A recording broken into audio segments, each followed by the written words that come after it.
mais ampla compreensão das consciências sensoriais. Mas como é que seria o esquema da consciência mental não sensorial? Podia se explicar da seguinte maneira. Cada instante de consciência tem como seu objeto o instante ou os instantes anteriores da consciência. Então vamos supor, eu estou caminhando na rua, eu me lembro que eu encontrei com tal pessoa uma semana atrás. Essa memória seria o objeto da minha atenção, o foco da atenção. Ou seja, através do contato com os instantes anteriores, surgiriam os instantes posteriores desse fluxo. Então, essa seria, por assim dizer, a característica mais básica, mais fundamental da teoria da consciência no budismo. E isso é comum aos Sarvastivadins, aos Sautrantikas, aos Yogacaras, a praticamente todas as escolas. Com essa ressalva, né, de que no caso dos Yogacaras, entre esses dois instantes em que a base bate no objeto e o instante em que surge a consciência, ocorre uma cisão completa. Isso é básico, é fundamental. Bom, só mais um pouquinho para explicar, né, primeiro, a importância que isso tudo tinha na prática e as limitações dessa forma de pensar que vão ser o objeto da reflexão dos Yogacaras. Então, primeiro, como é que se dava o esquema de prática entre os Sarvastivadins? Aí é o budismo virginiano radical.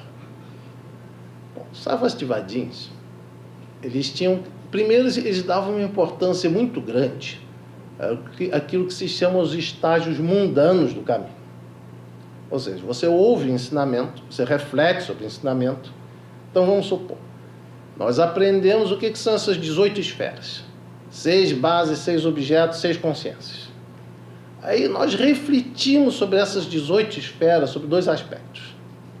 Primeiro, nós refletimos sobre essas 18 esferas sob o ponto de vista das características não comuns entre elas. Então, por exemplo, o que é uma base visual? O que é um objeto visual? O que é uma consciência visual? Por que uma consciência visual difere de uma consciência auditiva? Ou seja, nós analisamos todas as características não comuns dessas 18 esferas, exaustivamente. O que são as 6 bases? O que são os 6 objetos? O que são as 6 consciências? Segundo, é a chamada análise das características comuns. Ou seja, seria a análise conceitual da impermanência, da insatisfatoriedade, do vazio de Atman, de todas as 18 esferas. Através dessa reflexão, que se dá, quer dizer, uma mente que é chamada de uma mente mundana benéfica, ou seja, é uma mente que ainda é mundana, mas que atua, por assim dizer, como um fator de realização do caminho, nós alcançaríamos aquilo que era, por assim dizer, a preocupação máxima dos Sarvastivadins, que são os chamados supremos dharmas mundanos. O que são os supremos dharmas mundanos? Os supremos dharmas mundanos são o nível mais elevado dessa análise que pode existir em uma mente mundana. É o topo da mente mundana, por assim dizer. Ou seja, se nós realizamos, vamos supor, uma análise da impermanência, da insatisfatoriedade, do vazio de Atman, das 18 esferas, com o máximo de clareza, de nitidez que é possível dentro dos limites de uma mente mundana, então nós alcançamos os supremos dharmas mundanos. Esses supremos dharmas mundanos, eles são extremamente importantes por si mesmos, mas eles exercem um papel central na teoria dos estágios do caminho,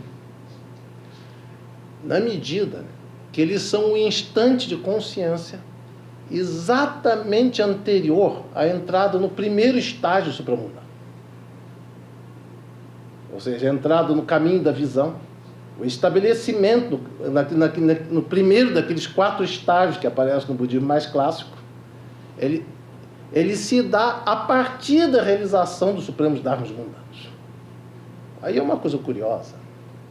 Se vocês forem ler os textos, né, do Abhidharma Sarvastivada, é uma coisa curiosíssima. Se vocês pegarem os capítulos, por exemplo, sobre a prática, sobre o cultivo, eles vão ensinar todas aquelas meditações da observação da respiração, da contagem da respiração, da contemplação dos cadáveres, todas aquelas meditações clássicas. Mas se você se acostuma com a leitura desses textos, você vai perceber que o foco dos Sarvastivadins não estava muito aí. Peguem logo o primeiro capítulo do Mahavibhasha, que é uma obra que na tradução integral está em 1000 páginas em chinês clássico. O primeiro capítulo é precisamente sobre os Supremos Dharmas mundanos. A realização dos Supremos Dharmas mundanos é, por assim dizer, o maior interesse, a maior questão dos Sarvastivadins. Isso se dava, né? Porque para eles, a partir do momento que isso estiver claro, você está a um passo de adentrar o primeiro estágio supramundano. Ou seja, tudo se decide aí dentro da visão Sarvastivada. Bom, vocês já devem ter percebido que eles não eram tão simplistas ou tão fraquinhos quanto os manuais de filosofia budista geralmente nos tentam fazer pensar. Mas, fato, essa teoria Sarvastivada tinha pelo menos uma limitação séria.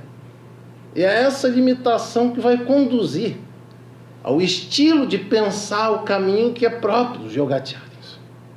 E vejam bem o seguinte, Sarvastivadins, com esse empenho lógico que eles tinham, de analisar tudo quanto existe, tudo quanto pode acontecer, dentro das 18 esferas nos 3 tempos, então isso conduzia a um tipo de análise da consciência que tinha uma consistência lógica, assim, quase impecável, mas tinha um flanco frágil nessa teoria, que era basicamente o seguinte: como eles só se dedicavam a esse tipo de análise, e tudo assim, muito engajado naquela tarefa de refutar a existência do Atman sem nenhum compromisso, então, basicamente, eles acabavam se limitando à análise daqueles estratos de superfície da consciência.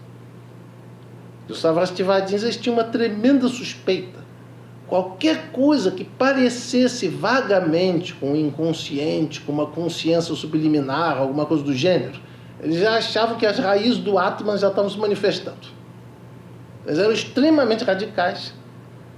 Bom, e o que acontecia? Primeiro, dentro da teoria Sarvastivada clássica, existe uma série de aspectos da mente ou das funções, por exemplo, os sonhos, que são extremamente difíceis de se pensar ou de se explicar. E isso conduzia a uma fraqueza básica dessa teoria no que dizia ao respeito ao problema da prática do caminho.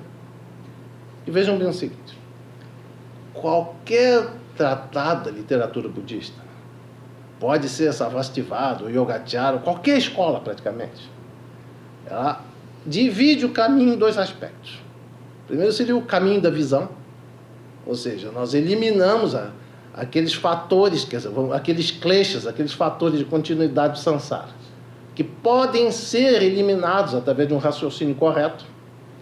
Nós adentramos o primeiro estágio supramundano, mas o fato é que permanecem todos aqueles outros fatores da continuidade do samsara que não podem ser eliminados pura e simplesmente pelo discernimento correto. Ou seja, mesmo os Sarvastivadins, eles reconheciam a necessidade do cultivo, da prática da meditação, da prática do caminho, no sentido de superar todos esses outros fatores que o discernimento correto por si só não consegue superar. Bom, e dentro da teoria que eles colocavam, eles podiam até postular a necessidade da prática, mas eles não conseguiam explicar que fatores eram esses que o discernimento correto não conseguia por si só superar. Bom, eu diria, tudo quanto me foi dado saber, estudar, analisar sobre a escola Yogacara, eu diria que o ponto de partida da escola se coloca aí. Por exemplo, que seja necessário um discernimento conceitual claro para adentrar o caminho. que a necessidade da prática, da meditação, nunca deve ser uma desculpa para não pensar, para não analisar, para não estudar. Isso é claro, é claríssimo. É alguma coisa que os yogacharyas reconheciam perfeitamente. Mas na medida que existem esses kleshas, esses fatores de continuidade do samsara, que não podem ser eliminados pura e simplesmente pelo discernimento correto, então nós somos obrigados a pensar uma teoria que explique esses fatores e que nos ajude a entender como que a prática pode nos conduzir a superá-los. Daí que eu vou fazer só uma pequena observação de caráter pessoal. É engraçado, geralmente quando nós analisamos os diversos estudos do pensamento Yogacara, bom, principalmente aquelas obras de filosofia comparada, o Yogacara e Hegel, o Yogacara e Fichte, não sei o que mais, logo vem aquela discussão: Yogacara é ou não é idealismo? Bom, eu não vou dizer que não existam certos aspectos do pensamento Yogacara que sejam próximos daquilo que a gente chama de idealismo. Mas o grande problema é que eles nunca desenvolveram essas reflexões a partir de uma perspectiva puramente especulativa. Os Yogacharas, eles partem de uma questão eminentemente prática, que é explicar, é desenvolver uma nova teoria da consciência que dê conta desses fatores que o discernimento correto não consegue superar. Então esse é o primeiro problema, a grande questão assim, para eles.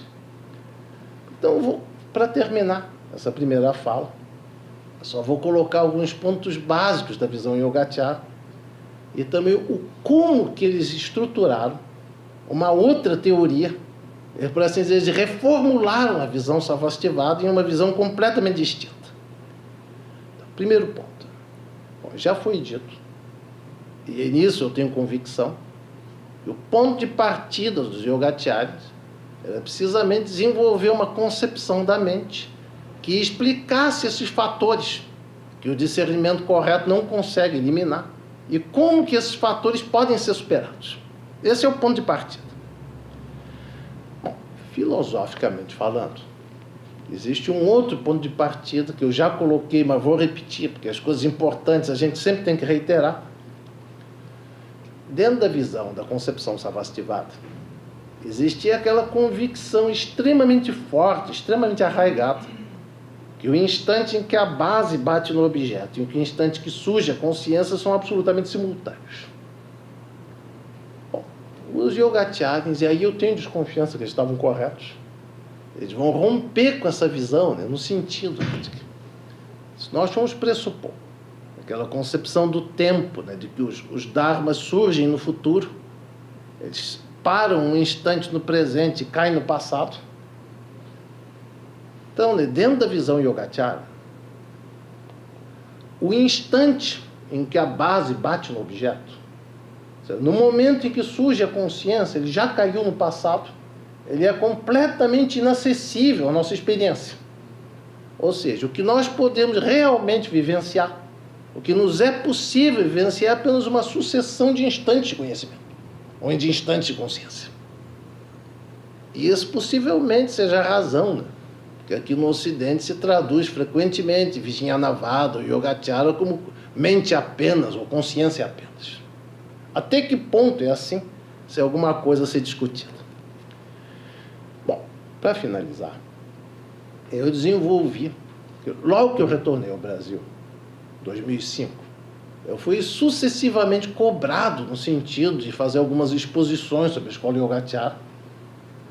Então, dando uma série de aulas e seminários, eu acredito que eu tenha conseguido desenvolver um esquema que possivelmente torne o pensamento dessa escola um pouco mais inteligível. Nós poderíamos dizer o seguinte: a concepção Yogacara da mente, ela trabalha com mais profundidade alguma coisa que é um pressuposto de todas as teorias da mente ou da consciência no budismo. Ou seja, que a mente ou a consciência, e aí eu retorno àquela questão, né, que no budismo só se fala de mente ou de consciência no plural. Ou seja, não existe uma coisinha aqui dentro da cabeça que pensa os pensamentos, que vê as cores, que ouve os sons. Quando ocorre um som, existe uma consciência auditiva. Quando nós vemos uma cor, alguma coisa, existe uma consciência visual. Quando nós desenvolvemos um conceito abstrato, uma memória, aí tem uma consciência mental. Quer dizer, só se fala de uma multiplicidade de consciências, não tem um macaquinho aqui dentro mexendo com as coisas todas. Mas um dado assim básico, que a visão budista da consciência, ela pressupõe um extrato da consciência que está associado aos sentidos. Ou seja, seria, na origem, as 5 consciências sensoriais. Por outro, existe um outro extrato que seria independente dos sentidos. É aquilo que no budismo mais antigo se trabalha sob o conceito da 6ª consciência, mas que na escola Yogacara vai ser reestruturado precisamente com o problema da 7ª e da 8ª consciências. Então eu desenvolvi esse esquema das 8 consciências dos 2 sistemas.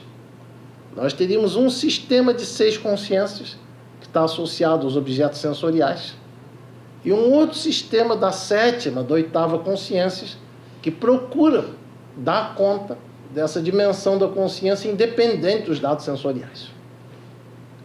Bom, a grande diferença, aí eu pretendo depois me referir com mais detalhe, a grande diferença, por exemplo, que os Yogacharis vão introduzir a respeito das consciências sensoriais é que aquilo que era chamado de 6ª consciência, eles vão reconstruir com um sentido completamente diverso.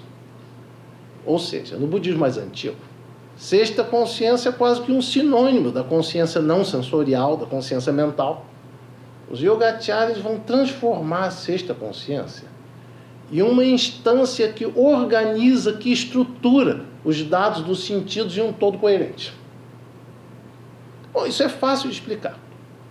Vamos supor que só existissem de fato as 5 consciências sensoriais, no aspecto assim, ligado aos sentidos. Possivelmente, por exemplo, se nós entrássemos aqui na sala da KTT, nós teríamos um monte de dados esparsos. A gente nunca teria uma imagem, para assim dizer, gestáltica, de que isso aqui, nós estamos na sala da KTT. O fato, por exemplo, quando nós entramos aqui, nós temos toda uma imagem global, que nos faz sentir que nós estamos realmente aqui na sala da KTT. É porque não se trata de um conjunto caótico de dados sensoriais, mas desses dados estruturados em uma imagem, uma totalidade coerente.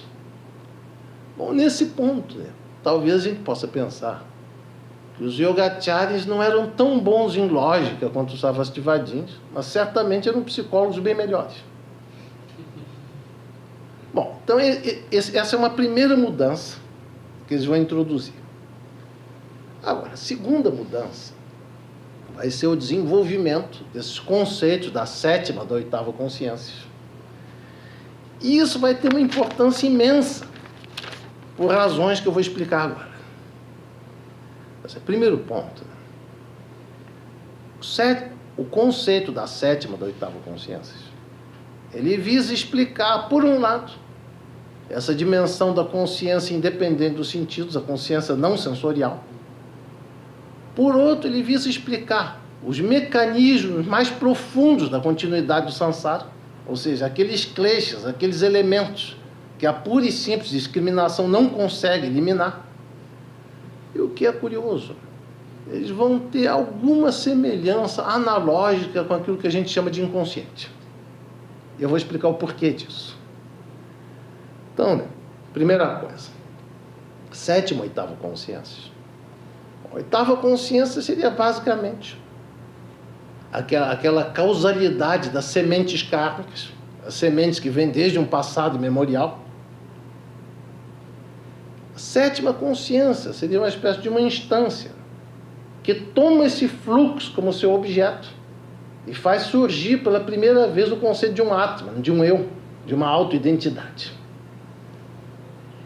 Bom, isso pode parecer, para muitos, uma construção assim meio artificial, uma coisa difícil de entender, mas é uma construção que tem um objetivo muito claro: explicar esses kleshas profundos, essa dimensão mais profunda que a reflexão por si só não consegue eliminar. Aí nós podemos fazer uma divisão, vamos supor, dentro do esquema Yogacara da prática. essa parte mais conceitual a que eu me referi. Então, fazemos análise das 18 esferas, nas suas características comuns e não comuns, adentramos. Tudo isso se dá através da sexta consciência. Ou seja, o ato de ouvir o ensinamento, de refletir sobre o ensinamento, se dá através dessa sexta consciência que organiza os dados do mundo externo. Bom, é possível eliminar todos os kleshas derivados da discriminação através do exercício correto dessa sexta consciência. Esse é um pressuposto básico da visão yogacara. Agora, no momento que nós nos estabelecemos nesse primeiro estágio supramundano, é precisamente o momento que nós vamos sentir com mais força a presença, a atuação desses outros fatores que estariam associados à sétima e oitava consciências. Bom, e é precisamente a partir daí que nós vamos adentrar um processo de meditação, de cultivo, que dependendo da interpretação, né, ele vai visar a transmutação dessas duas consciências. Esse é o tópico assim, mais básico, pelo menos dentro da visão Yogacara, conforme esclarecida por Xuanzang. Bom, um dado final, é alguma coisa que vai ser importante dentro dos objetivos do nosso seminário, mas que nessa aula inicial não pretendo ainda enfatizar.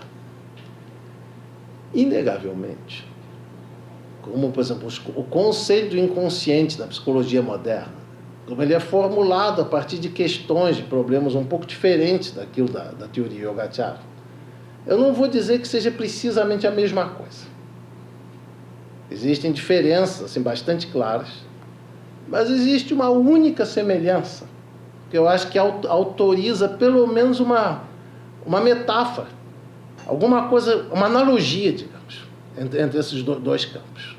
Seria basicamente o seguinte: o funcionamento das 6 consciências sensoriais ele é intermitente, ele é sujeito a interrupções. Então, por exemplo, quando nós entramos em um estado de samadhi profundo ou de sono profundo, as consciências sensoriais são desligadas, elas param de atuar.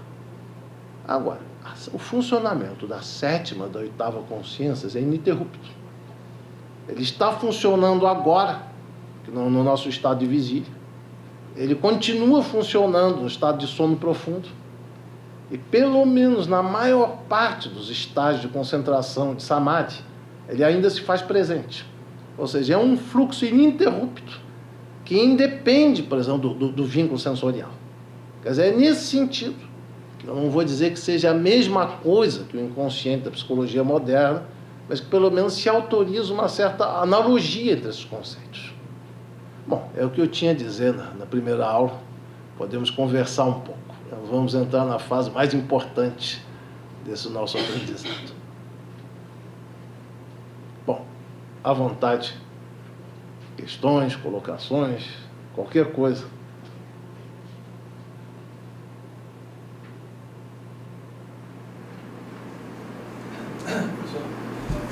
Só para também poder citar um pouco, assim, o conhecimento que eu tenho dessas escolas filosóficas, assim, tinha a escola Hinayana, tinha a escola Shravaka, né, a Madhyamaka, onde essas duas escolas que o senhor citou se encaixam dentro. Bom, isso é relativamente fácil de responder. Nós diríamos o seguinte: existe aquele esquema tradicional dentro do budismo tibetano, das 4 escolas filosóficas do budismo indiano. Ou seja, Vaibhashika, Sautrantika, Yogacara, Madhyamaka. Nós poderíamos dizer o seguinte: a escola Sarvastivada, e principalmente o Sarvastivadins Gandhara, que são o grupo Sarvastivada, que vai ter relação com a gênese do budismo tibetano, seria equivalente ao Vaibhashika, a escola, por assim dizer, Hinayana mais antiga. Agora, a escola Yogacara seria precisamente a terceira, a primeira do Mahayana, e a terceira, como é que se diz, dessa lista de escolas filosóficas. Agora, geralmente, eu desenvolvo uma análise, uma abordagem assim, um pouco diferente. Porque, veja bem, não é um vício particular dos tibetanos, chineses, praticamente todas as escolas têm essa tendência. Existe uma tendência forte, por exemplo, de se classificar as escolas já em termos muito valorativos, ou seja, escolas mais profundas ou mais superficiais. E quando nós ficamos muito presos a esse tipo de concepção, muitas vezes nós temos dificuldade de entender o que as escolas mais antigas realmente queriam dizer. Então, nesse sentido, se vocês só pensam o pensamento, nós só pensamos que o pensamento Sarvastivada é uma coisa fraca, superficial, quando nós não temos um Sarvastivadinho na frente da gente. Que realmente eram sujeitos indigestos nesse sentido. Agora, o mais importante assim, no seminário de hoje não é nem tanto a classificação dos ensinamentos sobre o que é Hinayana, o que é Mahayana, o que é superficial, o que é profundo, mas os tópicos. Que nós estamos tratando da teoria da consciência. Não sei se eu respondi a sua questão. Sim. Que até esse ponto dessa divisão tibetana de Hinayana e Mahayana é devido ao não contato deles com as outras escolas. O que eu, essa semana, atrás aqui contigo, apareceu, né? E ele também é um grande erudito também nesse tipo de estudo, e ele havia colocado, na verdade, pelo isolamento tibetano, todo esse esquema de classificar de Hinayana e Mahayana, de forma bem incisiva que eles têm, de não contar, talvez só dentro da literatura dos textos, não contar diretamente com as escolas do campo do sul, né? A Theravada, para poder até dizer se era ou se não era. Sim, em grande parte sim. Porque, veja bem, não que os tibetanos desconhecessem o pensamento das escolas mais antigas, mas quando o budismo é introduzido no Tibete, praticamente o que se enraiza enquanto pensamento, enquanto prática é o Mahayana. Então as escolas mais antigas eram alguma coisa que eles sabiam que existia. É uma espécie de matérias que você estuda no monastério. Mas realmente eu acho que tem esse problema. Que muitas vezes, não é que eu negue, por exemplo, o valor dessas escolásticas. Eu acho que uma escolástica tradicional é uma coisa muito importante, em qualquer escola. Mas é que no mundo atual, nós precisamos aprender a relativizar um pouco isso. Que vamos supor, se existirem diferenças que são filosoficamente importantes, então isso tem que ser discutido. Assim, a gente fica muito preso naquela questão de superioridade, inferioridade, né? O diálogo se torna quase que... Nesse ponto, né? É que eu acho que seria importante, quer dizer, além do contato com o Theravada, que os estudos dentro do budismo tibetano se voltassem mais também para as escolas mais antigas que foram preservadas no currículo, como é o caso dos Vaibhashikas, do Sautrantika. Sim. Não, isso não é só um problema tibetano. Você pega aqueles manuais japoneses clássicos. Não, tem tal escola do pequeno veículo, isso é muito bom, mas é superficial. A gente passa. E não é tão simples quanto você possa imaginar. Daí que a necessidade desses estudos, né, de, por um lado, manter as características de uma determinada tradição, mas pelo menos a nível intelectual, né, você deve ter abertura para colocar esses problemas. Obrigado. Mais algum? Sim. Você colocou a consciência como se fosse um objeto de percepção, como se fosse no mesmo nível que o olhar, que o ouvir. Não é um objeto. Veja bem, existem os objetos, vamos supor, os sons, as cores, as formas. Existem os órgãos sensoriais, então, vamos supor, o ouvido e outros. A consciência não é um objeto de coisa alguma. Ela surge da interação entre a base e o objeto. Então, por exemplo, o ato de ver é uma coisa diferente, por exemplo, pura e simplesmente do olho e dos objetos visuais. Não sei se está claro. E quando você tocou no assunto, quando a gente dorme, a gente se desfaz da essas percepções, né? Dos nossos objetos de percepção, né? O olhar, e assim como a consciência também, né? Em linhas gerais, sim, mas tem uma ressalva. Então, vamos supor. O vermelho que eu tenho diante dos meus olhos agora, a cada instante, ele está suscitando uma consciência visual vermelha. Agora, ao mesmo tempo, isso é gravado enquanto memória na sexta consciência. Daí que, por exemplo, nós podemos ter imagens vermelhas quando dormimos. Que, olha bem, uma diferença básica entre as 5 consciências sensoriais e a sexta consciência. As consciências sensoriais, elas só funcionam no presente, no instante que elas se dão. Então, vamos supor, o instante em que está ocorrendo a consciência do vermelho.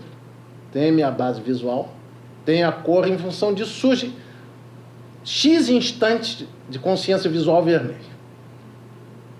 Isso só se dá no presente, no instante que se dá.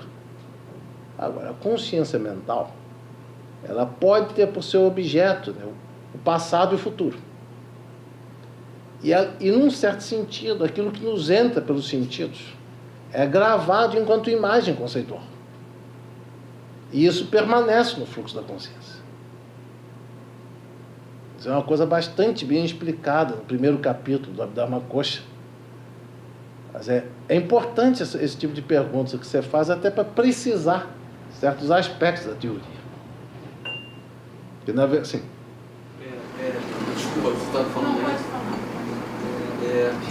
A limitação do discernimento correto seriam as 7ª e 8ª consciências? Não. Limitação no sentido. Por exemplo, discernimento correto. Por exemplo, entre os que nós chamamos de kleshas ou de fatores de continuidade do samsara, existem aqueles que derivam vamos supor, do discernimento incorreto, e existem aqueles que são chamados de inerentes, ou seja, que já existem no fluxo de consciência independente de qualquer aprendizado social. Tá. Bom, os primeiros, vamos supor, nós ouvimos o ensinamento, nós refletimos sobre o ensinamento, nós desenvolvemos um longo processo de reflexão